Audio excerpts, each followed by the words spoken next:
but they just don't know. What I told you, Cutter. People seen it, but they just don't know. People seen it, but they just don't know. Huh? People, Let's go. people seen it, but they just don't know.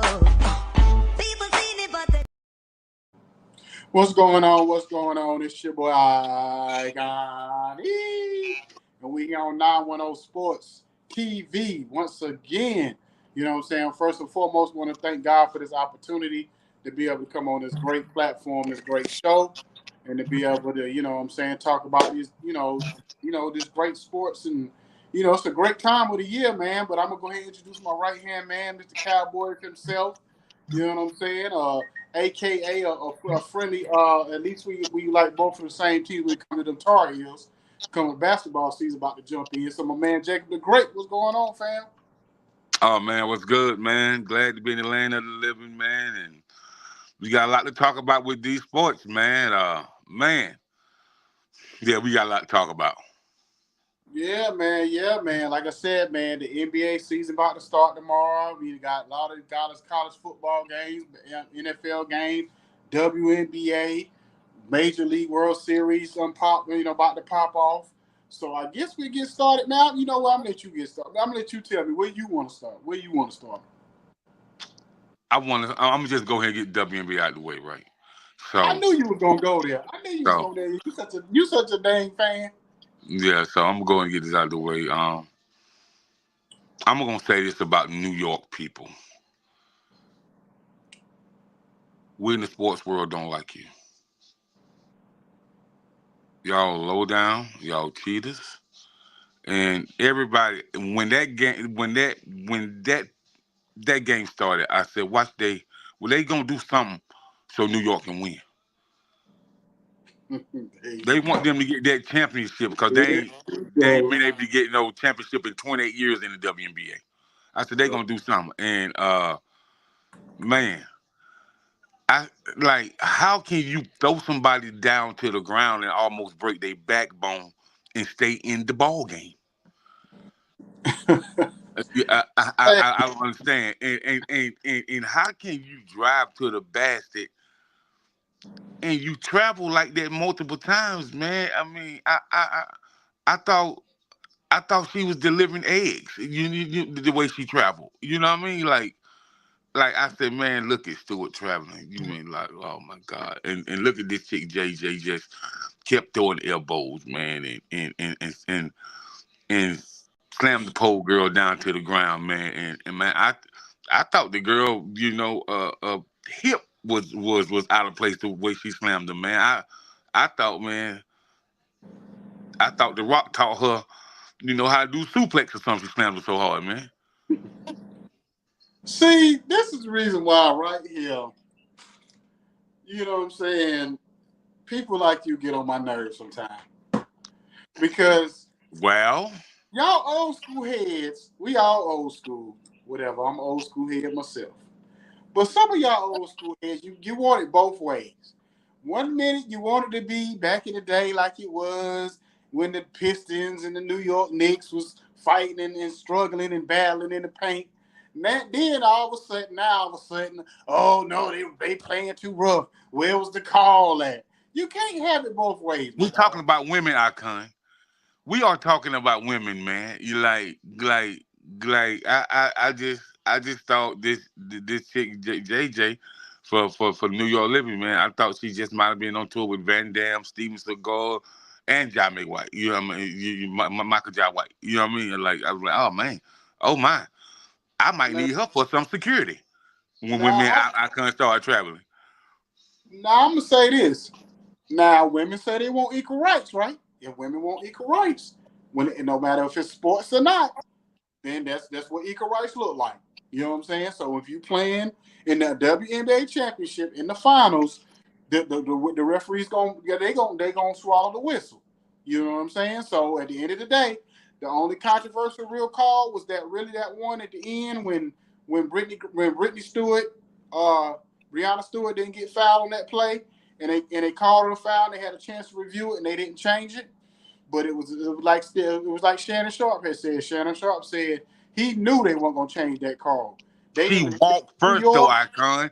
She traveled first before she even went up for the shot. She already had traveled, bro. They Okay, didn't so call no traveling on her at all the whole game, bro. in professional sports, how often do they really call travel? You've seen players go on a fast break and take 6, 7 steps on a dunk in the NBA.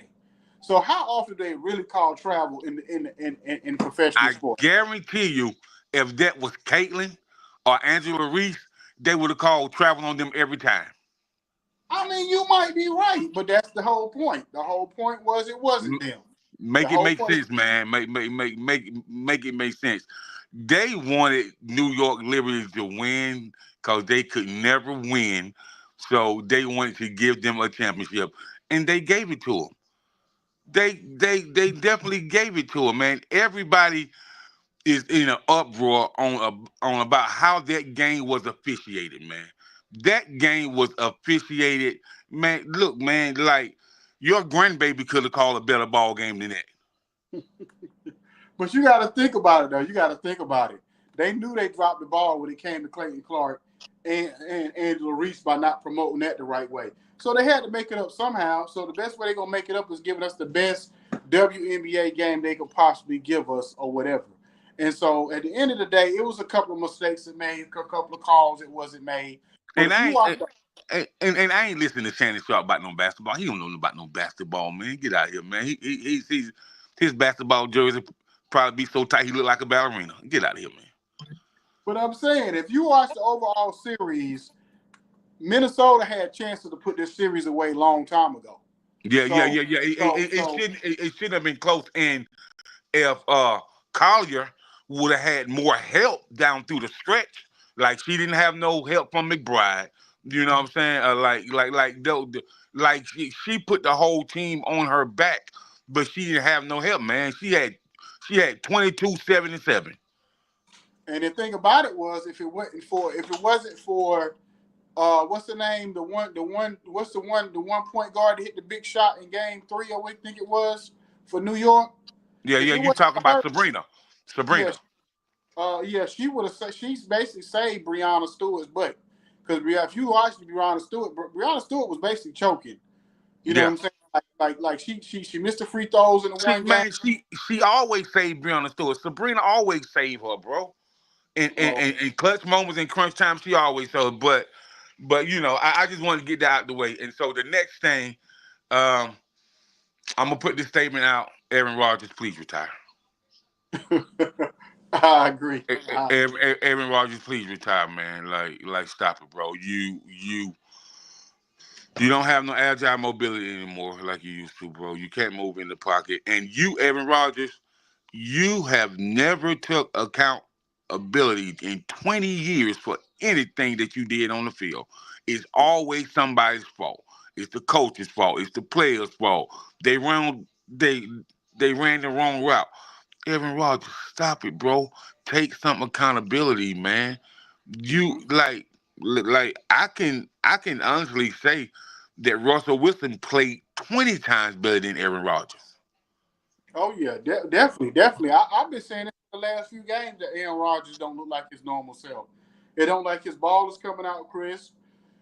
He looks undecisive. It just looked like he's aging right before our eyes, and He it's looks nothing. like he looked like he needed to be in a rocking chair smoking a tobacco pipe. Yeah, it ain't nothing wrong with it. The man 41 years old. He's supposed to look old. You know what I'm saying? Everybody be Tom Brady and LeBron. Everybody Man, not gonna age that great I like that. can. If you've been playing the game since you were 6, 7 years old, and you're 41 and still playing this game, man, listen, bro. If your body slow down, you just have to accept that. Ain't nothing wrong with that, man. Okay, it's okay. You know what I mean? Yep, you're right. And you know what I'm saying? Like I said, I think after this year, I don't know what he's gonna do. You know, his pride gonna want to probably want to keep him around an extra year. But Hmm. if I was him, he kind of he need to be like Peyton Manning. If you don't, basically, if you don't win a championship, which we know they're not gonna win no championship, because the Jets is terrible. They trash. I don't care how you look at it, the Jets is trash. So at this point, I think he need to go ahead and walk away and retire, and Devontae Adams can go and sign a new contract with somebody, give him a chance to win. because he's not. Because I don't think he's gonna stick with the Jets if Aaron Rodgers retires. So because I think after this year, his contract not guaranteed, so he can always go somewhere else after this year if he want to.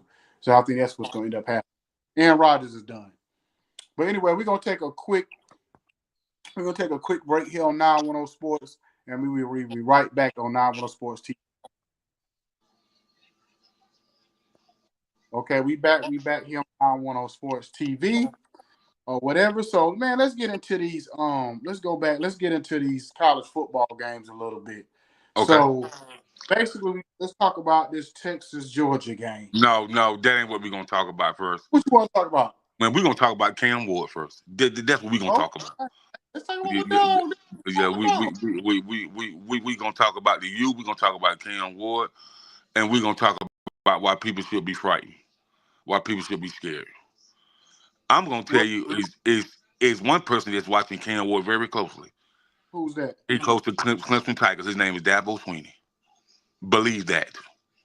Okay. Watching every move he make, because we already know the AC championship 9 times out of 10 is gonna be Clemson in Miami. Yeah, I mean it should be. I mean at this point they kept on reiterating throughout the whole game that this was Miami's supposed to be Miami's toughest game. So they said basically if Miami beat Louisville, there's no real obstacle in front of them where they should lose. At the most, they may lose one game, or whether they may have a hiccup along the way. I think they should beat the brakes out of Florida State because I think they're gonna be focused. That's a rivalry game. So I don't see them losing to Florida State. And then after that, they got a couple of other games that may sneak up on them. Maybe a Georgia Tech game. Mm-hmm. I think they play Duke, so Duke may be kind of formidable a little bit. Right. But they should be able to run the table. I think they got Syracuse. Syracuse is decent. Yeah. So, but like you know what I'm saying, they should at least still end up being 11-1. The only thing I see as far as Miami, what might hurt them is the offensive line seems to break down on Cam, and sometimes he has to run for his life. But he make it look so easy, and like it's no problem with him. But I see he's so agile. He's so shifty. He got such mobility, so he really makes it look easy. But in the back of his mind, I'm pretty sure he'd be like, man, like how does this offensive line keep breaking down like that?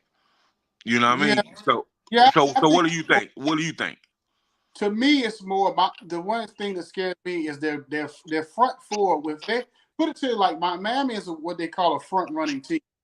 If they're up big or if they're up with a point where they have to pass the ball, they're deadly because they have like 2 or 3 pass rushers on the front four. Mm-hmm. But you can run the ball on, if you can stay in the game by running the ball, that's what Miami gets in trouble. They give up a lot of big running plays. I'm talking about 20, 30, 40-yard, you to the house type runs. But so but you know what it is, man. Them linebackers, the wheel and the mic and the outside linebacker and the defensive end, man, because a lot of those plays have came on the edge, mm-hmm. toward the defensive end, whether it's the strong end or the left end. But you got to be able to contain and make that runner go back inside where that wheel and that mic linebacker, it's gonna be there to meet that running back every time. Yeah, I think the thing with them is because their back seven, you know what I'm saying, is not that great space. Like so, basically their corners and safety, they're young. So their corners and safeties either they're transfers or they're young. They play pretty decent most of the time. They do, but you have to protect them in some cases too. So I think by trying to protect that back end all the time, they're giving a lot of plays on the front end, trying to protect that back end. But like I said, if they get up by 14, 21 points, they can pin their ears back. They got Bain. I forgot the other cat on the other side. They got like 3 or 4 pass rushers. Crazy. Yeah, they do. They do. They got 4 or 5 of them. You know what I'm saying? They got a pretty good D line. They got a pretty good a pretty good linebacker core, but a team that has a three rotation backfield would kind of scare me, you know, against Miami because I feel like they could wear their D line and them linebackers down. You know what I mean? But You know who their but best corner, right? who is that? Joey Porter's son. Joey got another son? Yeah, I think that's his other son that plays for them. He a cornerback. I think that's his other son that played for them. If I'm Wow, not mistaken. You know what I'm saying? wow. I think he their best corner basically. Yeah, I was watching his son last night. Uh-huh. Yeah. So Yeah. But yeah, man. But y'all's number 6 in the nation. So, um, kind of it, pissed me it, off. It it, kind of and pissed me off with that because we've been sitting at 6 for the last couple of weeks, even though we've been winning, even though it's been like last minute or come from behind or whatever you want to call type wins. They will not move us past 6, but they keep moving up everybody else around us, but leaving us at 6. Even teams that got lost on their record, they still kept like I think still kept like Texas above us, and they got Georgia and all these other teams above us that got losses. And I'm like, we undefeated. We should be in the top 4. I don't care how we won. We I've still. never. That's one thing I don't like about the polls, man, and that's one thing I. This is the thing that I think about the SEC has the more leverage on any other conference than when it comes to football. Come to the sports writers when it comes to, you know, any of the head honchos that's in the NCAA, a football on the executive board. They put the SEC on this pedestal so much, and it's been several years that it be teams that's lost 1 or 2 games in the SEC, man, and they still be above teams that's undefeated. It's like you remember when Cincinnati was undefeated all that time, and Mm-hmm. and and and Michigan had lost. I think Alabama had lost 1 game, and they were still above. So I just think it's just so biased. You know what I mean? And it's always gonna be that way. And see, this was the crazy part about it is so I heard Paul Feinbaum and them talking about this today. Alabama is still in the hunt for a playoff berth. How? They lost. They already lost 2 games. They should have lost last week to South Carolina. So how are they still in the hunt for a playoff berth when Alabama does not look like Alabama? They don't. I don't care how you slice it, how you look at it. If you watch Alabama plays, they do not look like how they did under Nick Saban. They just don't. And then they got Missouri and LSU. They're probably gonna lose one of those 2 games. So I guess they have to lose 3 or 4 games for them to officially be out of the hunt. But Alabama has no business even being a conversation anymore as far as being a top 12 team. They're just not a top 12 team. I know everybody wants to live in the past, but it is what it is. So right now, Alabama is not a top 12 team. Period. Alabama is really. I think Alabama gonna lose at least 2 more games. You know what I Yeah. mean? Because and I think that alumni board is gonna be calling Nick Saban and begging him to come back and coach. Watch what I tell you. Watch. Nah, I don't see it because the reason why I don't see it because you've seen, just to get off a little bit off, you've seen Tony Bennett retire. And you've seen why Tony Bennett retired. Hmm. Tony Bennett flat out came out and said he didn't like the way that everything was going with the recruiting and how you have to basically you have to pay these players and you have to bow down to these players and all this stuff. And he didn't like the way that college basketball and the NIL and all this stuff was changing the way the landscape of how they do business. So I don't basically, like it, Icon, because the players have no since the players start acquiring revenue, they have no discipline at all. They feel like they don't have like you a 19-year-old kid and you got 2.4 million in your account. What kid with 2.4 million is really going to actually listen to a coach? yeah, and that's nothing. That's why I said that's why it's like old school coaches decided to retire. But you know what I'm saying? We're gonna take another quick break. We're gonna be right back because I do want to talk about a topic before we move on to other stuff. Okay, we back. We back here on 91 Sports TV. I do want to talk about this, and we both everybody did. Deshaun Watson been playing like garbage for the last 2-3 years.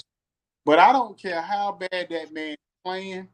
Those fans had no right to basically cheer that man getting hurt. At the end of the day, there's still this man's livelihood. There's still what this man love to do for a living. Or whatever, that'll be like if you on your job and your boss fired you and everybody laughing at you on your way out the door. You know what I'm saying? It's just certain things you just don't do. You know what I'm saying? You may not like him as a person. You might not even like him as a football player. But the last thing you don't do is you don't cheer a man being injured on the field, especially in a type of injury that he has that pretty much could end his whole career. You know what I'm saying? Yeah. I know they offered him a lot of money. They gave him a lot of money, but I just think Deshaun should have thought that through before he went to Cleveland, bro. Yeah, because I guarantee you, I don't think, this is just my opinion. Being that somebody's lived in Atlanta for years, I used to go to a few Atlanta Falcons games. I know how the fans are. And saying I used to do security at a lot of the Falcons games. I don't think the Atlanta Falcons fans would have cheered him getting hurt. The In one fact, thing about him, I know they wouldn't have. you know what I'm saying? I No. don't think they would. They would have cheered him getting hurt. You know what I'm saying? The fans in Atlanta are a little bit more sophisticated and more classier than that. The cheerer, man, they might not like how he play on the field all the time if he was playing the same way, but they dang sure would have cheered the man getting hurt. You know It what I'm just saying? that's ridiculous. So Yeah, yeah. that is ridiculous. So but yeah, hey man, I wish him well. I hope that he can come back from this injury, and I hope he get the hell out of Cleveland, man. Like for real, for real. I hope he can go somewhere and revive himself because I know maybe he won't, but I'm hoping he do. So you know, That's on another note, bro. I think I hate to say it because if he don't come back next year, I don't know how bad his Achilles is because I know Kirk Cousins just came back from the same injury. Because I'm not sure if Kirk Cousins was fully ruptured, but but you got to think Kirk Cousins and Deshaun Watson game is a lot different to a certain degree. You know what I'm saying? And I don't know if he don't play next year. I don't know if Deshaun Watson will ever play football again. You know what I'm saying? well, I mean, maybe so, but if he don't play another down, he's still set for life. So Oh yeah, he's set for life financially. I'm just saying from the repercussions from the situation repercussions of him being hurt and he set him back for 2 seasons, not just one. And if it does, I just don't see Cleveland. Cleveland already trying to find a reason to get out of his contract or whatever, or trying to figure out a way to move on. And unless he's going to be a career backup from here on out, I don't see him being somewhere starting on somebody's team after he comes back. I just don't see it. He's just gonna be moving around. He's gonna be that guy that was a starter that everybody thought was a superstar, and he's gonna be a career backup, or he'll have to retire. And I think Deshaun Watson's ego was set up like a Cam Newton. Cam Newton wasn't gonna be nobody's backup. He might have act like he was, or he was cool with it. Cam Newton would have been okay with being nobody's backup. Stop it, Cam. You know good and doggone well you ain't want to be nobody's backup. The nah, way can't. Nah, and you can tell. You can tell. yeah. You know, Cam ego is too big. His energy, like they said, if you bring Cam Newton to your team as a backup, his energy is too big, It's and gonna disrupt the team. his personality is too big for Right. him. It might not disrupt the team, but it's just like Oh you yeah, got yeah.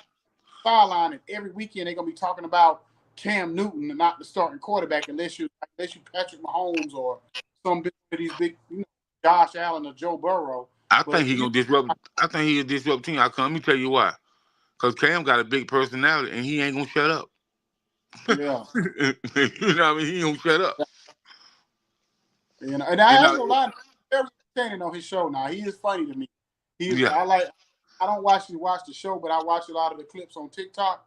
And he ain't gonna lie, he a funny dude. You know what I'm saying? He definitely that. I give him that much, if nothing else.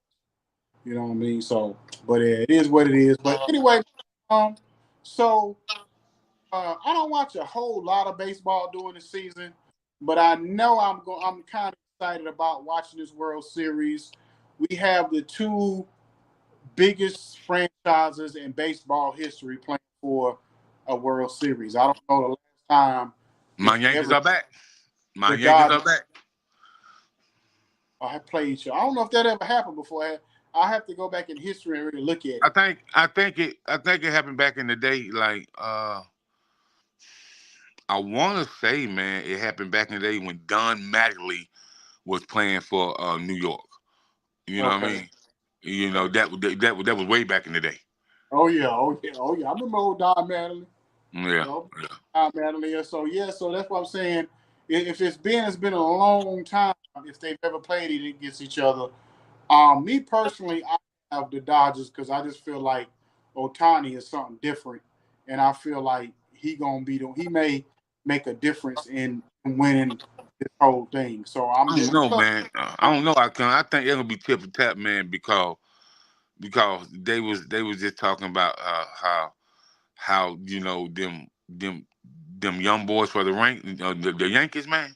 It's like mhm. five of them, but he's like, boy. He's like, then when they started clicking, man, and they start swinging that bat, man, and they was like, it's gonna be an interesting series. And I predict that this is gonna be the most watched World Series in a long time, bro. Oh Cause yeah, I think like you said, all history. It's gonna like, probably be like the you most. said, you got the two largest franchises in baseball history with the most Uh-huh. money. So Exactly. so yeah, that's gonna. I know I'm gonna watch it for sure. Oh, oh yeah, I'm gonna probably dang to watch every pitch of that one because, like I said, man, I know this gonna be a big. You don't want the moments in this one because it's gonna be a lot of big moments in this series Hmm. or whatever. Winner who no matter who wins or loses. I just don't like the Yankees. I don't know. I just ain't never liked the I Yankees. mean, I mean, most people that like the Braves don't like the Yankees, so that ain't far fetched. But I ain't never really been a Braves fan. Like I grew up being okay. So this is how my history in baseball was. When I was real young, I was a Braves fan when they had Dale Murphy early on. But they sucked when they had Dale Murphy. And then when they later on, when they got Pendleton and they got all the pitchers, all those Hall of Fame pitchers and all of that. When they got all them guys, at that time I became a Pittsburgh Pirate fan because I fell in love with Barry Bonds and Bobby Bonilla. So when Barry Bonds left and went to the Giants, I became a Giants fan. I So see, and I see. I hated the Braves. Right when they started doing, because the Braves was the first team to start doing it. They were the first team to start, and I hated it. I hated it because that time the Pirates would play the Braves almost every season, for like 2, 3 straight years. They would play each other, Right. and the Braves would always get the best of them because that's when the Braves would always go to the World Series, but could never win. You know what I'm saying, or whatever. But I hated the Braves at that time.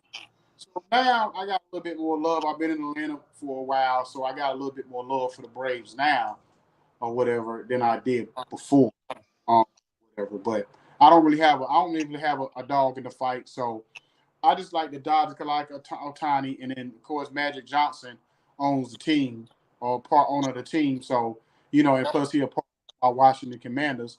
And I told people, I said, watch how it turn around for Washington. I said because what people don't underestimate with somebody like a Magic Johnson, he's the cat that's gonna call people behind closed doors Right. and be like, "You need to come here." You know what I'm saying? He's not gonna be doing the X's and O's. He's not gonna be the one.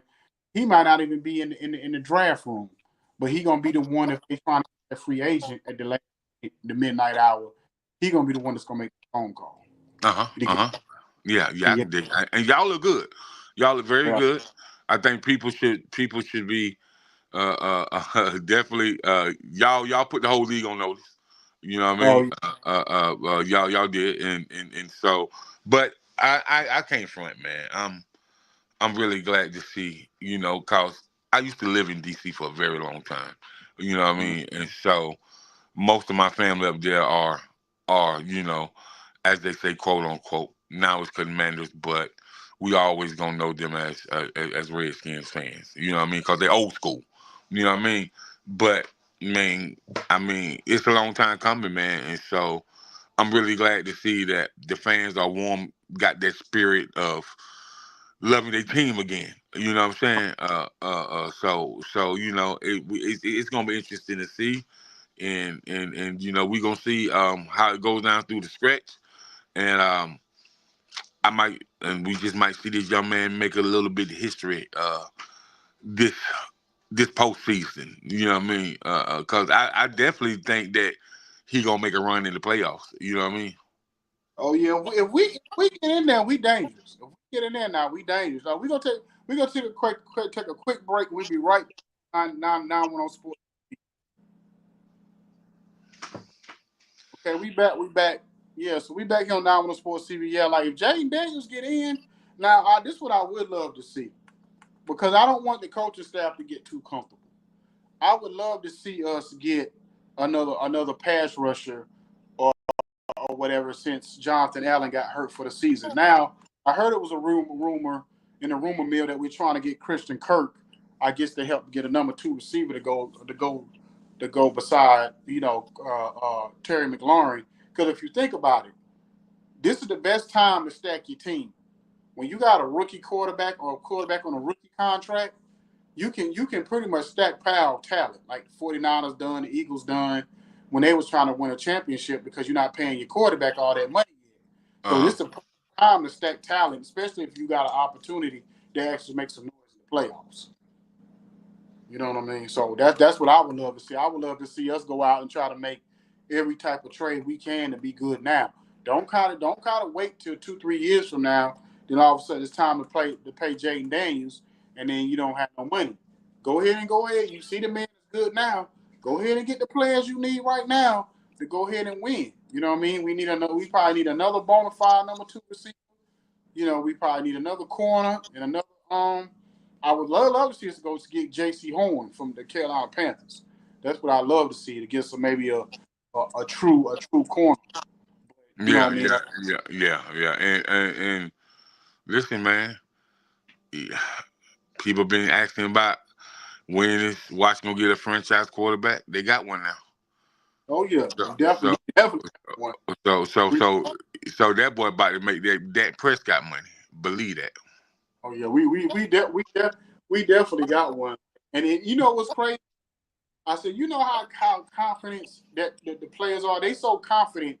When he went out yesterday, their confidence is already up here, and they just kept playing through. You feel what I'm saying? Because if their confidence wasn't already high, when he went out the game yesterday, they might have ended up like falling back to the old Washington team. But Uh-huh. they kept. I give credit to Cliff Kingsbury. He didn't change the play. He was still doing jet sweeps and all that kind of stuff with the quarterback. Still throwing the ball around a lot. Still, getting Yeah. into the play. So he was still running the same playbook as if Jaden Daniels was out there. So I give That's him right. credit. You know what I mean? Oh yeah. So Oh yeah. Yeah. And then another thing. This is what I want to say, man. Shout out to Detroit for winning, but Detroit, man, y'all got exposed badly. And I'm gonna say why I say that, Icon. okay, There's no way you can have that team down by that many points, that much of a margin, and the score end up being what score what 31-29. Like if there was Minnesota winning most of the game. Minnesota was hope. winning.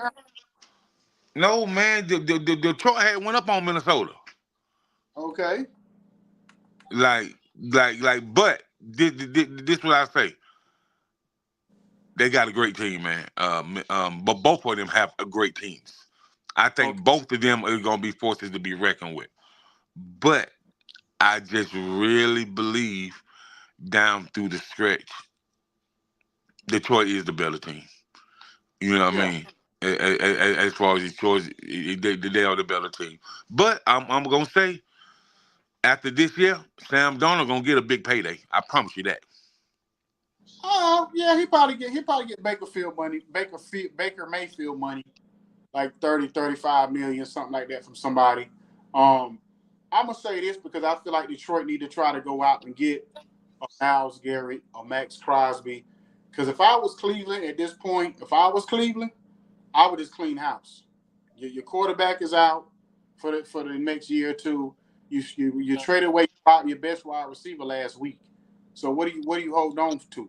You might as well start trying to stockpile picks and start all over at this point because you have no chance of winning. You 1-5, 1-6. Your season is over with.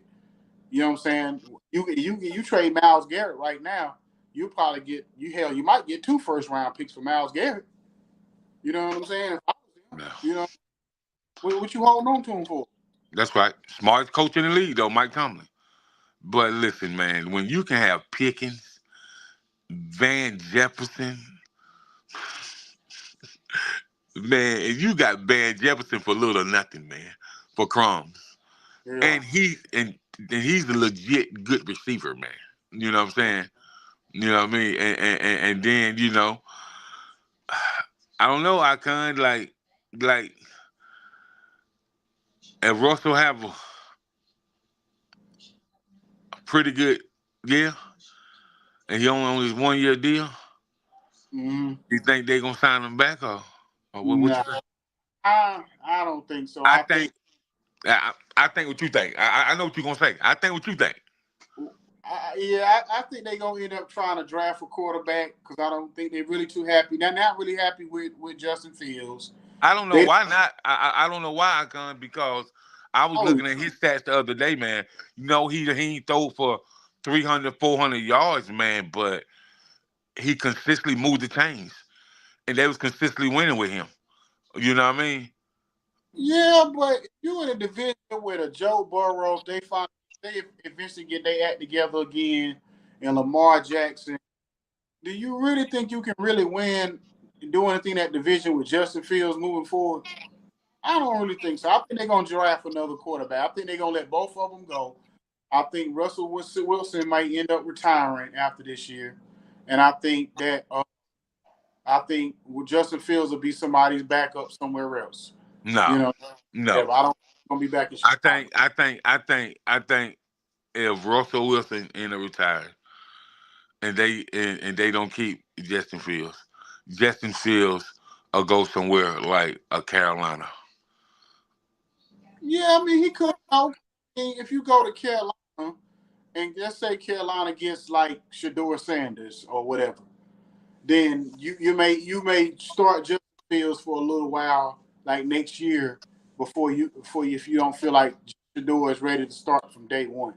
So you may have a Justin Fields there to like start a few games or And something. and the Saints,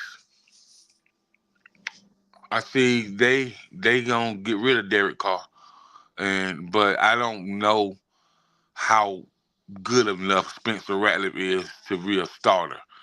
So that's another option that may be open for Justin Fields as well. And that's the thing, because now the whole draft about to change because they was talking about Carson Beck this morning, and they basically saying his status done fell to like third round. That's how bad he been this year. So he went from being the number one overall pick in next year's NFL draft to Carson Beck basically being uh, a third round. They say the most he might be a third round pick at this point. You Wow. know what I'm saying? He been playing that bad. But they like if you notice, Carson Beck can't even throw the ball downfield. He not even a downfield thrower. But I said it from when I seen him in the Clemson game, even though yeah, they dominated y'all in that game, when I was watching it, I said Carson Beck is not who they think he is.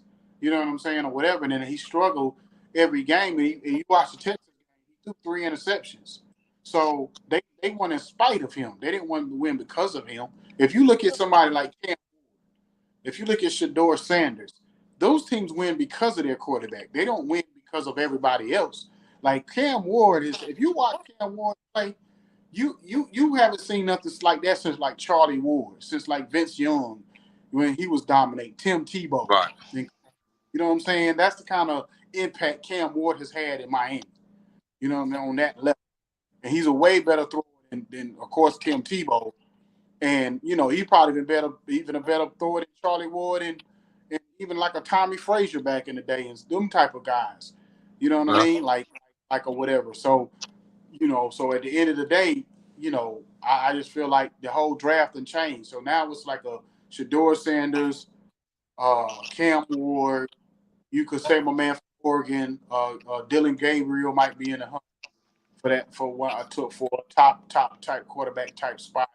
Maybe a couple other players. But anyway, we're gonna take a quick break, and we're gonna be able to get ready to wrap this thing up in a couple of minutes, and we'll be right back here on 910 Sports TV.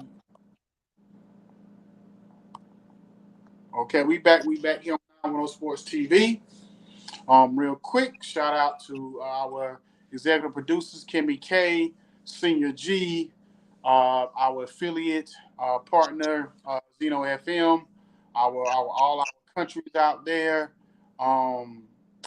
Just to name a few: New Zealand, Guam, Germany, Africa, Jamaica,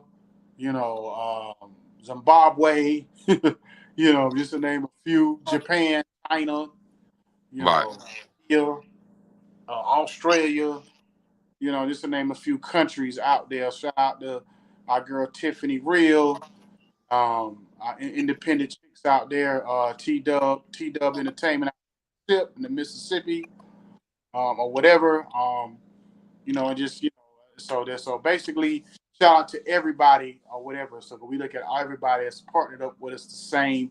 There's no big I's and big U's and all that kind of stuff. Everybody is the same. Everybody's big all together, all the way around. So we appreciate everybody on the same level. But anyway, so what else are we going to talk? What else we going to talk about before we? Couple more things to talk about before we get out of. Oh, the NBA season starts tomorrow. So just real quick, man. I know you're not big on the new NBA as like you used to be. So, but in your mindset, what are you excited about in this NBA season? The storylines. I'm excited to see Dante and Julius Randle in there with Edwards. But from what I understand, they look really well together. Gotcha, And then gotcha. and then you got Clay over there as well. So I'm excited to see what that team's gonna look like. You know what I'm saying? And that's what I'm excited about. I'm excited to see Klay Thompson. Yeah. If you ask me, because I don't give early predictions. Right now, I would say Dallas and Knicks in the finals. That's what my early prediction is: Dallas and the Knicks. I know the season ain't started, and I reserve the right to change my mind. But right now, if on paper, I would say Dallas and the Knicks. I say Dallas because they did go there last year. I think that Klay being in a new environment, you're gonna see the old Klay, and he's not gonna have as much on his shoulders because he's not gonna have to be the number 2 guy. In Dallas, he can be like the number 3 or number 4 guy and then have an impact. You know what I'm saying? Because they're not going to have so much on him. But all they just going to do is ask him to stand out there in that corner and shoot them threes. So I think that he's going to. I can see Dallas, but as long as Kyrie don't play Boston, yeah. Yeah, you're right. You're right. But I just don't know. I'm just not a believer in Jason Tatum like that. He just don't got enough dog in me. Man, hey, man, he got what you call settle points. Settle points that matter. You know what I mean? What settle points? The points that don't nobody talk about. You know what I mean? They're not impactful points, but they matter. Boston needs those points. Yeah, I give you that. I mean, like I said, man. But that's probably the biggest storylines I'm looking at is from that or whatever. I mean, it's a couple of Ja Morant, of course. I definitely want to see how they look this year because I think they be gonna.